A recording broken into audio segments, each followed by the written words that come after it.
Hey, welcome to the Ron Johnson Discipleship Podcast, where we bring Lordship to life every week, just proudly declaring Jesus Christ as Lord over all. And I think the older I get, Pastor Andrew, the more I realize that if Jesus isn't Lord of all, everything disintegrates. Yep. And there is no coherency. There's no logical consistency. It ends up getting just nuts. And I think as cultures drift farther and farther away from the Lord, which is something we're seeing right now, we were just talking before we hit the start button here. It's amazing right now, just the chaos that is everywhere in the world. I think last time we were on this podcast and chatting with you, we were talking about what's going on in Toronto with the truckers and vaccine mandates and all this kind of thing, and just the tyranny and the government overreach. And the sad thing is, I mean, that's just our friends to the north who have been most like us. You know, I mean, our Canadian brothers and sisters, while they do not have an American form of government, they certainly have shared American values in terms of liberty and freedom and all of that. And even a God-centered country, I would say a Christian country in their roots. So it's just disturbing as that has progressed. We're recording these things about a week or so ahead, so we're trying not to talk too much about current events, because when this podcast airs, it might not be current anymore. Yeah. But as we're recording this, we're looking at a serious threat for Russia to invade the Ukraine, which would be a bloodbath, and obviously praying for God's mercy there. But just chaos. We got chaos in our own borders. We got chaos in our own government. Yeah. Supply chains. Yeah. All these different things. People talk about the inflation, the economic. I don't know all this stuff.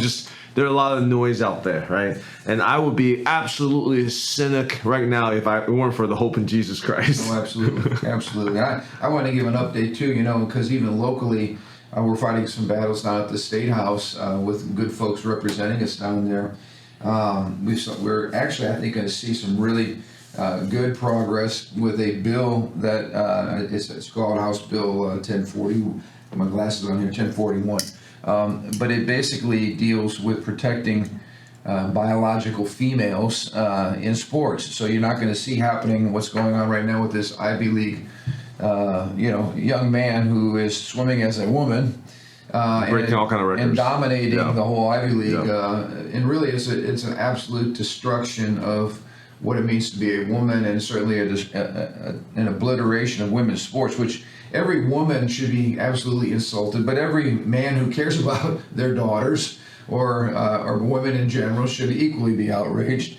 And so I think it's just common sense bill, which is basically saying that a biological man cannot compete in a biological woman's sport, no matter whether they think or believe they're a female or not, which would be a big win for girls' sports here in Indiana. The problem is sometimes as these bills go along, things get gutted. And in this particular bill, it did not apply to collegiate sports, which makes no sense. Somehow when you get to college, biology doesn't matter just because you're in a more leftist liberal crowd, Yeah. So anyway, I think they're still fighting to get the collegiate sports put in there as well. Otherwise, it's ridiculous. You got high school girls competing to be the best, and they go off to college only to have a man competing in their sport, and they no longer can achieve their goals. So anyway, that would be a tragedy. But the other bill was dealing with protecting parents and protecting students. It dealt with the teaching of critical race theory, divisive concepts, and really this in-school counseling. It goes by a different name, but basically it is a school official offering personal private counseling to your student without parental knowledge. And of course, this is a no-brainer for us as parents, because we believe our children are our responsibility before God. And even when we send them off to schools, teachers and superintendents and school boards and all of that are still accountable to parents. I mean, they're working on our behalf. They're working with delegated authority. The problem is there are many teachers unions and superintendents and power brokers in public schools that believe that once those kids come to school, they belong to the state at that point. And so teachers unions always fight against this type of thing. In fact, The latest bill, when it went to the Senate, was completely gutted by the Rogers Amendment, which pretty much took all the enforcement teeth out of the bill. In other words, you're a parent, your kid comes home from a school district, and we've outlawed teaching critical race theory. It's divisive, it's poisonous, it lies about American history. You don't want it, and all of a sudden your kid has homework that is CRT. So what do? Well, with the bill as it was originally written, the teacher or this parent would have recourse to say, you just violated the law here, and there was punishment involved. There was an enforcement policy so that school boards, teachers, et cetera, superintendents had to comply. And if they didn't, there were punishment, real punishment. Well, all that's been gutted, and so now, again, you might have a bill on paper, and Micah Clark with the American Family Institution brought out a great illustration. He said back in the 80s there was legislation passed that said, and regarding health classes, that abstinence was the best form of birth control. Wait till you're married, and that was to be taught in every health class in America or in Indiana. The problem was there was no enforcement policy to make sure that happened, and so it looked good on paper. But if the teacher said, we're not going to teach that, we're going to teach about condoms, and we're going to teach about every other kind of abortion or whatever in the schools, there was no enforcement. And so that's where this bill is right now. And we need to, again, I'm telling you to call, but it's going to be a week later, but I'm just giving you an update. These are some good battles, but battles we're still fighting, and over things that, again, would have been common sense, a decade ago. And that's my thing. It's like, I appreciate our representatives, people who share our values, advocating for these policies. Don't get me wrong, I appreciate them. Yeah. But for me, these are just Band-Aids. We're like, oh, this attack is coming, we got to ward off this attack. This attack is coming, warding off this attack. And you might feel the same frustration I do, which is like, I feel like we're just playing defense. You play defense all day long, you're not going to win the game. Yeah.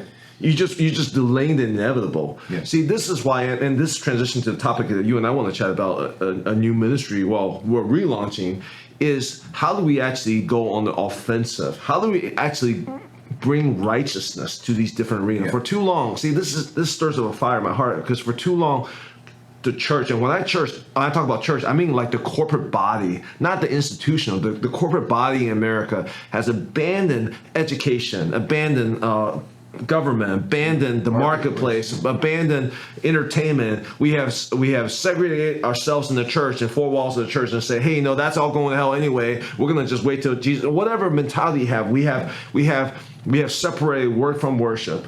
And now we're reaping the fruit of all these different things. Yeah. For us to go on the offensive is not just through legislation. Legislation is just a Band-Aid, it's just a deterrent. Right. For us to go on offensive, we have to actually usher in the kingdom of God in all these different arenas. And that's the reason we started Market Share, to again change minds and hearts to say work is worship. That when you go to work every day, that's your number one ministry. And when you go home, you're ministering to your family. And let me just say that concept is radical because of quote separation of church and state. Yeah.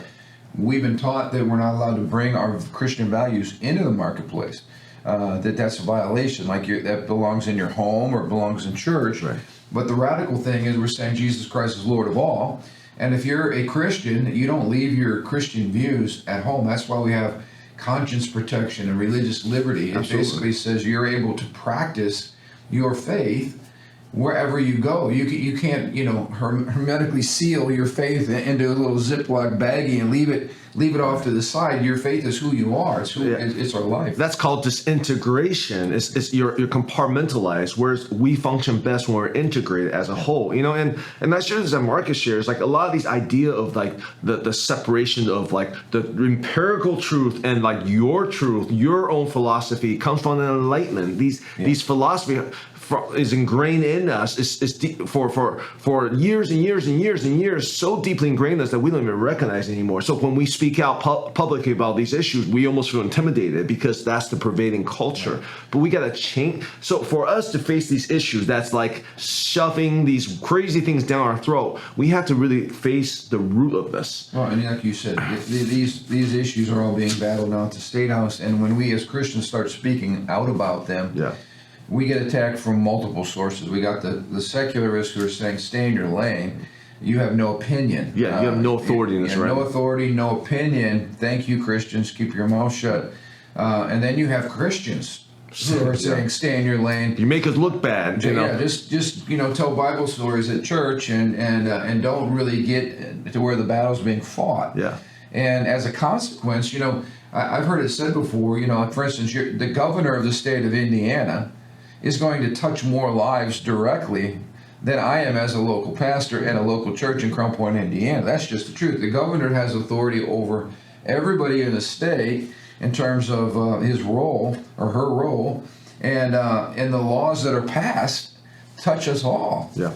And so for us not to care about, for instance, who's the next governor, or for us not to care about whether our local officials are godly people that love Jesus and love righteousness is just, it's setting ourselves up for all this chaos that we're dealing with right now. Yeah, we are establishing this idea of disintegration of our philosophical, what we truly believe in what we do, which is unhealthy and ends up being bad policy. I mean, go back to the truckers. Tell me if you don't think government's important when you're having a peaceful protest. You got kids, your own children with you, and jumpy toys or whatever playing on the street. Castles. You got people castles, singing, the Canadian national anthem, and they're there to simply have a peaceful protest, because we're not talking about, we disagree with this law, because we can all disagree with laws. We're talking about laws that literally seek to destroy your livelihood. Like, you're not going to be able to do business in this state as a trucker if you're not vaccinated and have proof of your vaccine. I mean, this is designed, either you comply or we destroy you.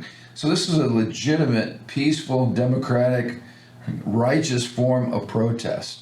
And they're coming in now, freezing your personal, finance account, which basically means we're going to starve you. You have no resources. We're going to track you down. We're going to fine you. We're going to use tear gas to get you out of your truck. We're going to plow over you with mounted police on horses. And can you sit back now as a Canadian Christian and go, well, we really shouldn't be involved, in government. We should just focus on preaching the gospel.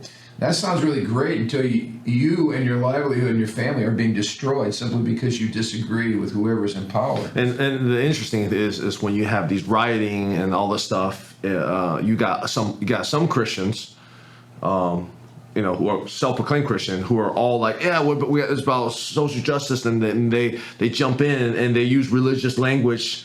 Right. About all those different things. It's like, well, why not religious language for these things? It's like religion only allows you to protest certain things, but not other things. Well, and let's look at the nature of protest. A civil, righteous, godly protest is peaceful. It does not involve injuring other people. It does not involve the destruction of personal property. These two protests are night and day. Yeah. When no one's burning down the Capitol, nobody there is shooting at police officers or anything like that. So they're apples and oranges once again. But we have a religious crowd that's supporting the burning down of buildings and all that in the name of social justice. But then you got the same crowd that would be crying out, why aren't you submitting to your government right now? That's not right for you to park your trucks and stop everything. And again, it's apples and oranges. There is a legitimate form of peaceful protest, the right to assemble, the right to share your opinions, the right to call for meetings to try to work through things, which again they've tried to do, and their own government won't meet with the leaders. Instead, they're just seeking to destroy the leaders. So, but back to even what we're doing here is, we started market share because we want to engage.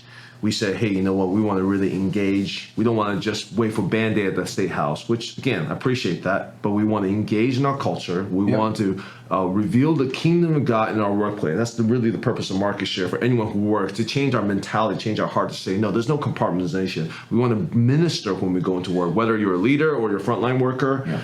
But we're also starting or relaunching a new ministry that wants to engage in the governmental realm. Yeah. Over the last 2.5 years since I call it COVID craziness, not to deny that COVID is real or that people have been hurt by this. But the government overreach, really the control behind it, a government using this COVID as a mask, really to implement all kinds of overreach and power. It's not healthy. We have seen in our church an influx of, I just call them patriots. They're people who appreciated the fact that we pushed back, people appreciated the fact that we stayed open, that we kept being preaching the gospel, loving people. We leaned into the problem. We didn't run from the problem. We didn't buy into that mentality that says we're loving our neighbor if we just lock ourselves in our houses and don't come out. We just rejected all of that, and we moved forward in faith, and we loved people, and we trusted the Lord. And as a result, as you know, we're now reaching the point where we probably quadrupled in 2 years. We're experiencing crazy, fruit on all sides. And I'll just put a little comma there, because I think we need to highlight some of that fruit. I mean, we just set a record in our children's ministry Sunday. Yeah, we had a higher, this past Sunday, which for you guys would be 2 Sundays ago, we had our highest number of children between 2 services. February, single digits, cold, Northwest Indiana. This is certainly not, your banner month. I mean, we had a call out for family mission trip. We had 100 applications taken on the very first day. I think 90 people are planning on going on our family mission trip this summer. Basically, every single ministry is exploding. I mean, right across the board. Our men's and women encounters are really full. And that kind of ties into what we're talking about, getting healed from shame. But we do a men's and women's encounter that basically holds about 90 to 100 people. And within a moment's time, those things are just jam-packed and full. We have to turn people away. And it's because, I believe this, it's because people are looking for leadership. They're looking for pastors to provide strong principled leadership from the pulpit and talk about issues that matter, that are facing Americans. They're looking for presence. They're looking for the Holy Spirit. And where the Holy Spirit is honored, people's lives are getting changed and transformed. And they're patriotic people who are concerned about this nation. And we're just, like I say, everything that's happening right now is just God's blessing, and things are blowing up. Which leads to the start of Marketplace, which leads to the Common Ground ministry that was birthed. And now I really believe it's time. I had a call out Sunday for a ministry that we've had conceptually now in our hearts for over a decade. It's called Public Square. And the idea of Public Square is the plumb line that is established that tells whether something is right and true. And the church's job is obviously we're not at the State House making laws. We're not government. We have a different role, but we have a role of holding the plumb line. It's not a plumb line we created. It's the plumb line God created. It's thus saith the Lord. It's public righteousness. It's determining whether a bill is godly or ungodly, whether a certain policy promotes good or promotes evil, and holding our politicians responsible and holding their feet to the law of God. That's the plumb line. The plumb line is what's make the public square. It makes everything in order, all right? And it brings justice. And this is the beauty of biblical justice. When we talk about righteousness, it blesses everybody, whether you believe in God or not. So we are really feeling like it's the season to pull that group together and really get some traction, especially with an election coming up. We had a call out on Sunday, and the response was amazing. We'll follow it up this week. But I'm talking about, we could have a couple hundred people that are concerned about and want to get involved, and that we're really trying to mobilize, not to be political. That's important. We're not promoting a certain party. We're not even trying to create a third party. We're not political in nature, but we are prophetic in nature. And it ties back into the lordship of Jesus. Why would the church be involved in getting good people elected? Why would the church be involved in speaking out on the concern over certain bills, or speaking into bills, or calling our representatives, or calling the governor on certain things? It's because Jesus is Lord of all, and He's Lord of government. And so for us not to get involved in public policy means we just basically hand the keys over to ungodly people who are going to promote all kinds of perversions in the name of government. I think the way I think about this, like to become a leader at a church, it's a calling from God. To be a leader in the marketplace, to be a frontline leader, to be a frontline worker in the marketplace is a calling. Yeah. it might not be a permanent calling, but it's a calling for the season. Like when you see it as a calling from God, you treat it as worship because God has designated to say, hey, this is where I want you to be, or I delight in you and I enjoy you doing this job. When you go into work, that's a calling. Yep.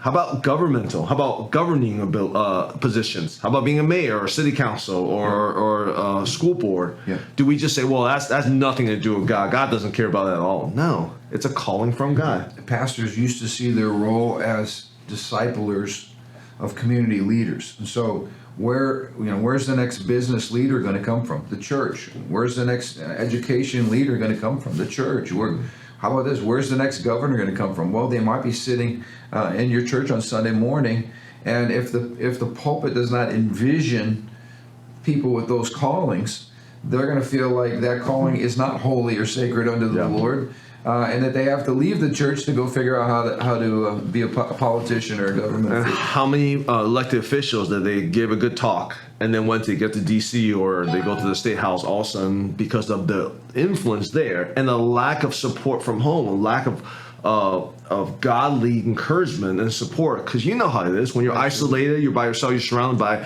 completely different influences, you change. Yeah. So where's the influence from local churches, from godly people who's going to come around you and say, we're praying for you, we're encouraging you, don't cave. I know this is a tough season, I know there's temptation all around, but don't cave, we got your back. That's what we need, So that's well said, and that's what we're looking to launch leading up to this next midterm election, because so much is at stake. Yeah. And we just want people to be mobilized, to get behind good candidates, not promoting a candidate or a party, but get behind people that share our values and help raise up people from within our church that would be the ones that champion those causes for righteousness. So anyway, I'm very, very excited about that. That'll be let me see. Yeah.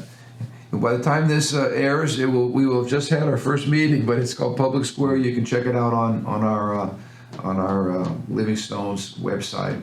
And I think this is good because in politics, what you find today is when you're debating a certain bill, people always try to claim the moral high ground, and then a tactic is they shame people on the other side. Like, you're behind the times, you're on the wrong side of history. You're a bigot. That all the name calling. It's all rooted in shame, and that's exactly what we're talking about now on Sunday mornings in our series on the great relationship killer, which is shame. And it's those areas where we feel, it's one thing to say I disagree with this policy. It's another thing to say you're an evil person for even wanting to support it. Yeah. That's what shame does. It says I'm the bad guy, and then you got to spend all your time trying to backpedal. No. I'm really not a bad guy. And conservatives do this all the time. But let's talk today. You did an amazing job team teaching with me on this topic.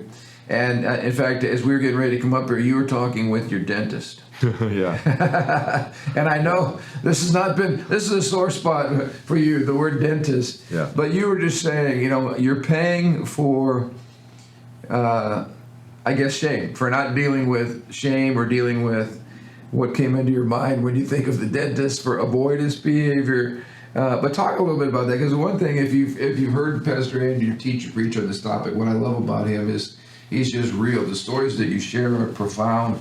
They're stories people can identify with, and I know many people in our church are really getting touched right now by this whole topic of shame. So talk a little bit about how all that relates to the shame for you. I think this is where it gets confusing, because shame will do everything it can, or the devil will do everything it can to hide shame so you can't recognize it. Right. But that's what we want to clarify. Shame is the feeling that you're not enough, okay? You're not worthy, and you're not valuable. So, and even to back up, shame, I think this is important. Shame is a feeling. Yeah. Yeah, it's just that, it's the feeling that something's not right. You're not good enough, that you're not enough. Right. And then fear comes in, and there's a lot of things mixed in there. But it hits us at the emotional level first. Yep. Which is why it's hard for us to identify it. And a lot of times we don't even want to articulate it because it's a feeling. We feel shameful for our feelings. Right. But we're ashamed of being shamed. Ashamed of being shamed, right. So, for me, I am generally, I'm not a procrastinator. I get things done. Yes, I'm forward thinking. I plan things well. I am studious. I find this pretty good with those stuff. I haven't always been good, but I've the last several years, the last decade, I really worked on those things. That's my wiring. But with my teeth, it's just a huge blind spot. And recently I had some major teeth pain, and I keep playing it off like, oh, it must be something else. And eventually the pain was so great, I had to go see a dentist. And I went to go see a dentist and come out with a several $1,000 bill. I haven't done it yet, but potential bill. Sure. Right. And I felt so much shame, and I'm like, oh, I should have done this. I should have done that. Just to back up, why did that realization that you needed to get your tooth fixed and it was going to cost some money, why did that cause shame? I mean, people get their teeth fixed all the time. Well, it caused shame because there's so many things I could have done. I should have done. The regular checkup, getting a night guard for my teeth, all these things I know I should have done, but I didn't do. And so it's the could have and should have. You feel regrets, like you failed. And now I'm going to cost my family all these money. And the reason, and here's the thing, is the reason I didn't do those things is because I had previous shame with my teeth. When I was young, I had a lot of teeth issues. So when I went to the dentist, I felt shame because I didn't brush my teeth right, or I felt shame by the dentist. I felt shame that I spent money, my parents' money. We didn't have a lot of money, so we spent all the money on the burn. I felt there was an emotional bubble there, emotional hindrance there. So in other areas of my life, I'm like, I got to eat correctly. I get energized by eating correctly to take good care of my health. I get energized to exercise so I can be proactive. I get energized to not buy what I can't afford. Those are energizing for me to be proactive. With my teeth, my brain doesn't even go there. My brain is completely compartmentalized, completely disintegrated with shame. I'm like, I'm not even processing that. I'm not thinking about that. I should probably get a night guard. Nope. I'm not going to think about it. I should go get a checkup. Nope, I'm not thinking about it. So listen, because I attest to the fact that Andrew is incredibly proactive, hard worker, amazing. But in this area, it's interesting. It's almost like a tooth decay as an illustration. Yeah. You have a spot that's sensitive or whatever, and there's maybe it needs to be cleaned, or you need to do a better job, brushing your teeth, but you don't, and then it gets a little worse. Before you know it, you're in extreme pain, and what could have been solved early on, if it was addressed, now becomes a major issue. But it's what's interesting, like you said, this is just a little bubble of your life. It's like dental. Everything else is great. Well, not everything else. No, I would say you're doing pretty good. But it's interesting because again, it's such a picture of how shame gets us stuck. Yeah. If we don't address it. This happened to you when you were a child. That's where that door was open, right? The shame door. And because you never either identified it as shame or addressed it properly, now as an adult, the issues are bigger. And I think, think about all these issues people deal with their marriages or with their parenting or just their lives in general, because they haven't dealt with something in the past properly. They're still stuck there, and now it just gets worse. Like marriage, it happens in marriage all the time. What could have been just a simple misunderstanding ends up in a full-blown divorce. Because you don't address, because there was that initial feeling as a child, I felt like I was not worthy. I was not enough. I screwed up. And that shame just simmered. It was like a hidden virus. Just simmered there. I call it a low-grade fever. It's not enough to knock you out, but you're still not feeling quite right. Right. It's just under the radar, subtle, and absorbing energy, and then just keeping you from doing what you need to do. You cannot recruit all your brain to make the best decision. I was talking with some business guys the other day. I said, look, as a business owner, your number one job is to make the best decision, to solve problem, make the best decision. But because of shame, you end up not recruiting all your facilities, all your abilities to make these decisions. Just like I couldn't, or I chose not to use all my facilities. I don't even talk to my wife about it because she has no shame with teeth. She looks at me, she's like, why wouldn't you go get a checkup? She doesn't even understand. Right. And I look at myself, I'm like, why do you go get a checkup? It's so painful, it's so degrading, it's so terrible, because in my mind, that's what it's blown up to. Right. But when I saw through her lens, I'm like, wow, the problem is in my heart. Yeah. And again, this is not the insurmountable problem. God will provide. Sure, get your tooth fixed. People get crowns all the time. This is not like a unique situation. But what's unique is the way you've had to process it all, and the shame that's been attached to that. Yeah. But I just appreciate that as an example. You also shared a couple other examples that I thought were so powerful. A young Asian man in school that basically compared himself with you, put you down. I'm better than you in everything. that hits you powerfully when you're a kid, and it sends these messages into your head that says you're not enough, you can't compete, you're second rate. And here's, back to the business example. When we don't have shame, we're able to aggressively jump into whatever the situation is. We have all the energy, we're creative, we're excited, we're like, hey, how do we solve this problem? Yeah. But when shame is there, you're thinking do I have what it takes to solve the problem? Am I smart enough? What if I don't solve the problem? What if, and it's interesting how it all creates disintegration in our minds. There's a whole cloud, you're in a fog, you cannot see the picture clearly. I mean, I know parents, myself included, that because of shame, because your own mistake, or because you didn't correct your kids right, the next time you might be hesitant and you might enable them and not correct them all because of shame. I'm going back to the example of David, and that's a mega issue. But on the micro scale of just that's why a lot of times parents don't necessarily address issue with their kids and let them kind of go wild because of shame, or they address it too strongly. Right. So it's either the passive kind of paralyzed parent, which is what David was. Here his son commits an egregious sin against his own half-sister, and David's mad about it, but he doesn't do anything. Yeah. Because, again, he's probably processing through his own shame, like deja vu, this happened to me, so I'm going to be soft on my son or whatever. Same thing with Absalom. He had the same problem with Absalom when Absalom was leading a full-blown rebellion, right?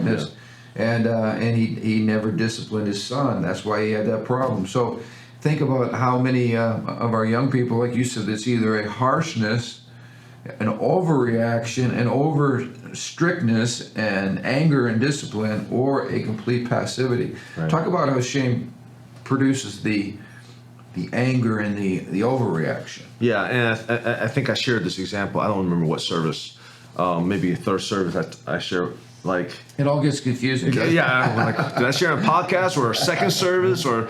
But Adam and Eve, they respond to shame through hiding.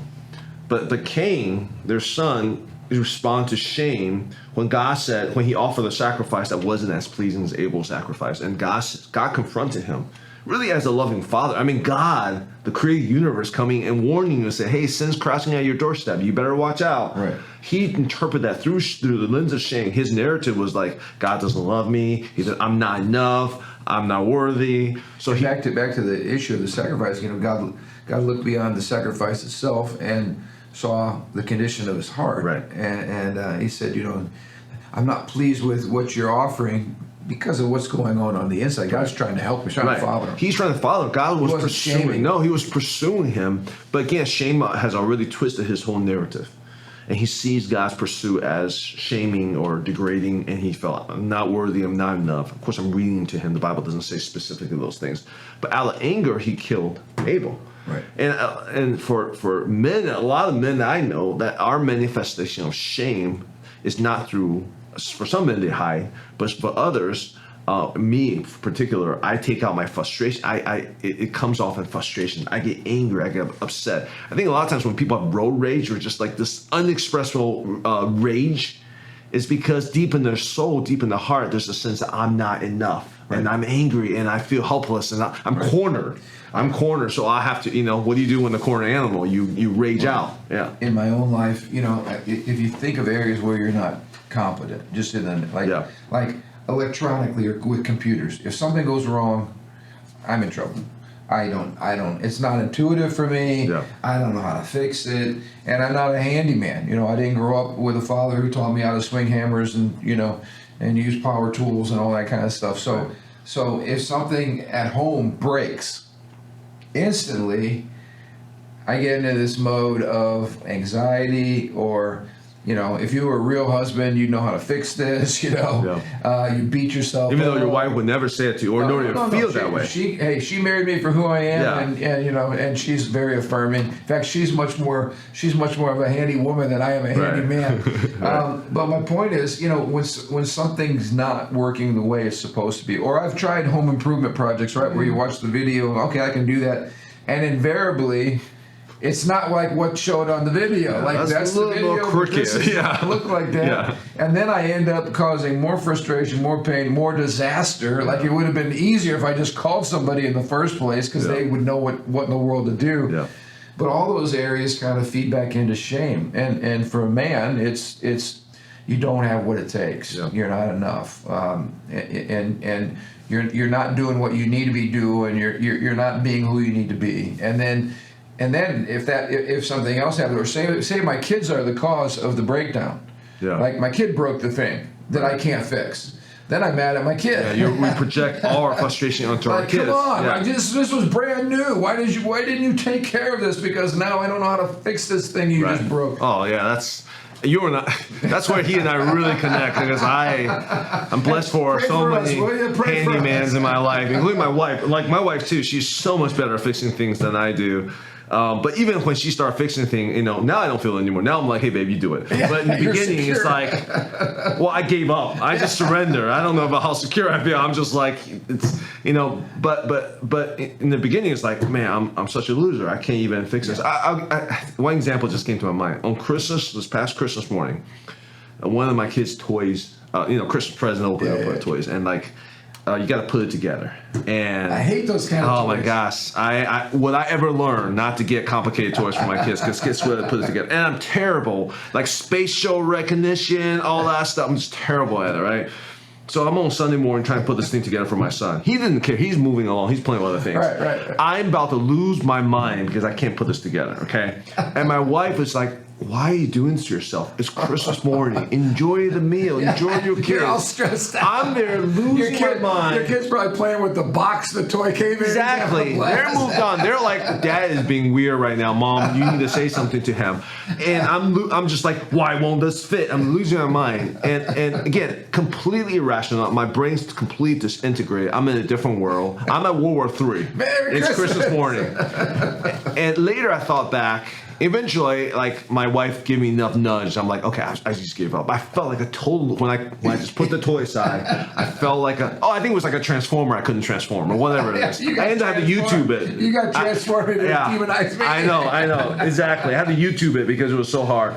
The point is, I look back and I thought through, I'm like, what did that happen? Yeah. It's because I fell completely into shame. Because when I was younger, I had some toys, and it broke, or I didn't get. I don't want to go in the whole story. The point is, when I was younger with toys, that was a huge area of shame for me. I'm not enough. I don't get the good thing. There was bubble of shame there, lurking all these decades under the radar when I started playing with toys. And then on Christmas morning in 2021, it reared its ugly head and it says, Andrew, you're not enough in that moment. And I was completely sucked into a shame storm. Right, but you weren't able to process like the journey. No. You're just in this swirl of emotion. I became the Hulk on Sunday morning over the Transformer.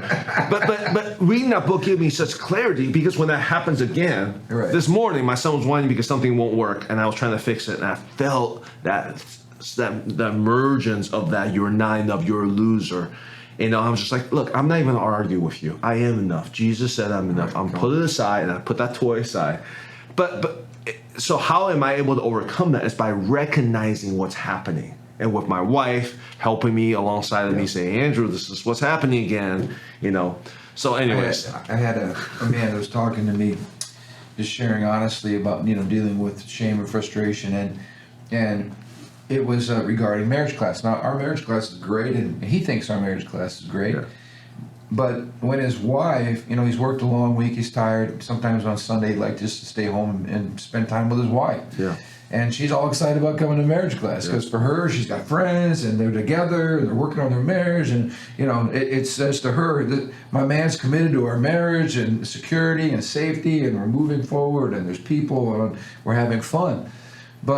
And I could relate to his comment, because he said, when she says, no, we have to go to marriage class, the way he interprets that is, you don't think our marriage is good. Yeah. You don't think I'm being a good husband. Yeah. I'm working hard. I'm providing. I love you. I want to be with you, and you got to go off to marriage class. And so I'm interpreting that as I'm not enough. And I can relate to that. Sometimes when our wives suggest things or they're trying to help us, like his wife was not saying our marriage is terrible. We need to go to marriage class. His wife was saying, I'm so excited to be with you, experiencing marriage class together, working on having an even better marriage. She wasn't being critical at all. Yeah. But the voice inside of his head, which I think is the voice you and I and every person can identify with, the voice that says, she doesn't think you're enough, or she's not satisfied, or she's not appreciative, or she's not grateful. And it's amazing how the enemy goes after those things in our mind. It funnels down to, hey, why is she not satisfied? I'm not enough. And it plays off all these fears, anxiety, deep identity issues. And I mean, it could be simple as, hey, honey, how about a new couch? Spiral. What's the matter with our old couch? Yeah. You know how much couches are? You know how hard they have to work? And how about this? Like, this used to trigger me. Hey, we haven't gone on a date in a while. You know, what's my wife asking? She's saying, hey, I would love to go on a date with you. What she's really, she's complimenting you. She's saying, I want to be with you, right? But is that what we hear? No. I mean, it took me years to learn no. Because what I heard was, you don't spend enough time with me. You don't spend enough time with kids. I got all these places to juggle. I literally say to her, it's like, I can't do enough. I feel like I'm going 100% and I'm not enough. Yeah. Well, I can relate, in a growing church. You might have, 19 great ministries, but somebody comes up and says, how come we don't have this ministry? And I'm like, loser, terrible pastor. Or this area would not do well, and this thing did not connect right, and all these different. And they're not bad comments. They're good feedback. I appreciate those feedback. Don't get me wrong. Right. But what shame tries to do is twist that to say, all You're those not things. enough. You're not enough. Yep. And that's the devil again, playing off of our insecurities and overwhelming us with that swirl of emotion that takes us to a really bad place. So we're getting a lot of great feedback on this series because shame is something. It's like the air we breathe. I mean, maybe you have your own stories that are popping into your mind. And just what you said, and maybe that's the takeaway for today, is the first step to really getting healed from shame is to be aware of the fact that it is shame. Because it gets clouded and it gets masked and it gets hidden in a bunch of emotion or a bunch of other emotions like anger or passivity or whatever that just hides the real root of that. So you're going to go off to the dentist and you're going to get everything fixed, and maybe you could even play with a toy while you're doing it and experience. I'll work on my transformer while doing the root canal on me. Yeah. But it's interesting because there's another principle we'll talk about. Shame is really healed in the process of kind of facing the very thing that was the source of our shame and learning how to process it differently. Yeah. And so we hope this has been helpful for you as we talk about these things. We encourage you, if you haven't listened to the podcast or to the Sunday service, you can go to our website at millstones.org and listen to that. But we think it'll be very, very helpful to you. In fact, by the time you're watching this podcast, we will have had a couple more Sunday messages that were really good. We'll probably get into those in the weeks to come. On how we can learn from Jesus on how to process our shame. And then on the heels of that, we're going to be talking about the violent attack that Jesus underwent that was really an attack on his identity as the Son of God, which is really Satan's, again, major relationship killer at work here is his scheme, which is shame. And how Satan over and over again tried to bring shame into Jesus' life to get him to question who he was, what authority he had, why he was doing what he was doing, and whether he was really enough to get the job done. Yeah. And of course, in all those situations, Jesus came through as a shining example that he has what it takes, that he's worthy, that he's chosen, that he's the Savior, that he is who God says he is, and that he's dearly beloved. He brings his Father joy. And these are two things, identity and unconditional love. Ministering out of those two realities is really the key to being successful, fruitful, joyful in all areas of our life, knowing who we are and knowing that we're greatly loved by our Father. Amen. And so we want to remind you of that in Christ you do have what it takes. God is with you. He's for you. He'll not leave you. He loves you, and you bring him great joy. Those are powerful truths to remind yourself with today. So thanks for joining us. Thanks for spending this time with us. We hope it's an encouragement to you in the middle of your week. And we just look forward to perhaps connecting with you again at this format or seeing you face to face at one of the many ministries we have going on here at Living Stones Church at Crown Point. Thanks again for tuning in. Until next week, have an amazing, amazing week. Keep your head up, stay out of shame, and keep living in the joy and favor of the Lord.